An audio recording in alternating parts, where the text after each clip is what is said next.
Hello and welcome to Composition of Functions Notes. Composition of Functions is actually pretty simple. Your goal is to work from your inside out. So here's the notation.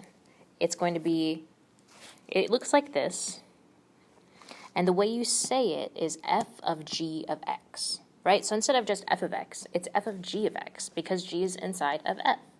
And so what you're going to do is take g and plug it into f every time you see x. Okay, so let's do a problem. Let me illustrate what I'm talking about. So we're going to work our way from the inside out. Now remember, if it says g of a number, that means you're plugging that number in for x. If it says f of a number, you're plugging that number in for x. So I'm going to find g of 4 first. So let's find g of 4. G of 4 is 4 plus 5, because that's g, right? Which is 9. Okay, so that means this is 9.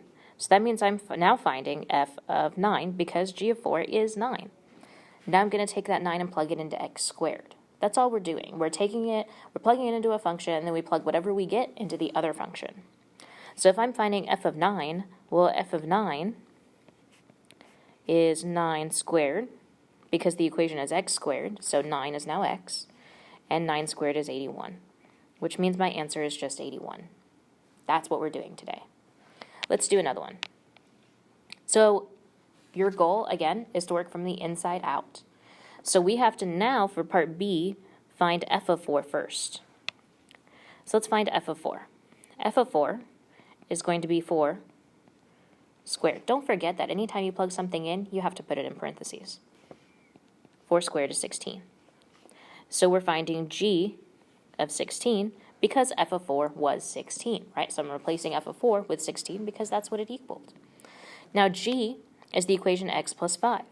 So g of 16 is going to be 16 plus 5, which is 21. Now notice, these answers are not the same. And they're not the same because you're not doing the same operation. You have to do, in part B, you have to do f first, and in part A, you had to do g first. So it gives you a different output. The order does matter. But make sure you're just working from the inside out. There's another notation, and it's right here. It's f of g of x, okay? You say it the same way. You say it the exact same way. It's just a different way to say the exact same thing.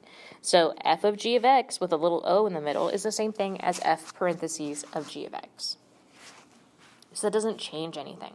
What does change is that sometimes, instead of plugging in a number, we're just going to plug in a whole equation and simplify it to the best of our ability. So let's do example 2. So we're going to find f of g of x, which means, so this equals f of g of x, right, which means I'm taking g of x and plugging it into f. So I'm basically, if I take this and plug it in right here, I'm finding f of 2x squared plus 2x plus 6. Well, when I do that, that means I'm plugging that equation in every time I see x. So I have 5 of those.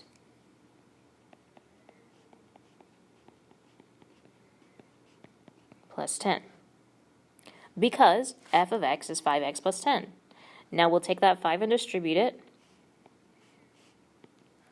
So we get 10x squared plus 10x plus 30 plus 10.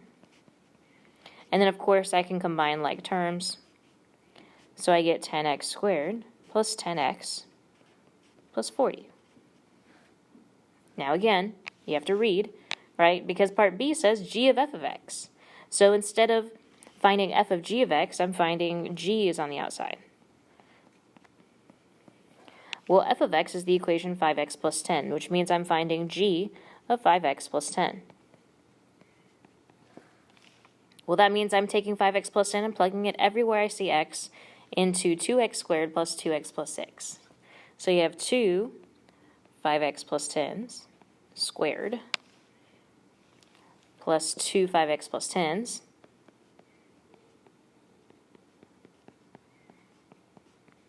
plus 6. Okay, so this is going to take a little bit of work. I'm going to pause it, and the next thing you know, you're going to just see the answer. I changed my mind. I'm going to work through it. So 5x plus 10 is squared is 5x plus 10 times 5x plus 10. Right, so I'm just doing the work on the side. So we get 25x squared plus 50x plus 50x plus 100. All right, so we've got two of those. So 50 and 50 make 100. We can distribute this too, so we get 10x plus 20. Oops, forgot to put that in parentheses. So now I've got to distribute the 2. Here, let me use a different color. So we've got 50x squared plus 200x plus 200 plus 10x plus 20 plus 6. All right, now we combine like terms. We've only got 50x squared. 200x plus 10x is 210. And 200 plus 20 plus 6 is 226. So that's the final answer. And that's all we're going to do. Now, graphically speaking, oops, I left out parentheses. Graphically speaking, it's actually even simpler because you're just going to go to that x value and you're going to find the y value. So according to this graph, g of 0, well, if I'm at 0, the y value is 1. So that means that g of 0 equals 1. So because g of 0 was 1, we're finding f of 1.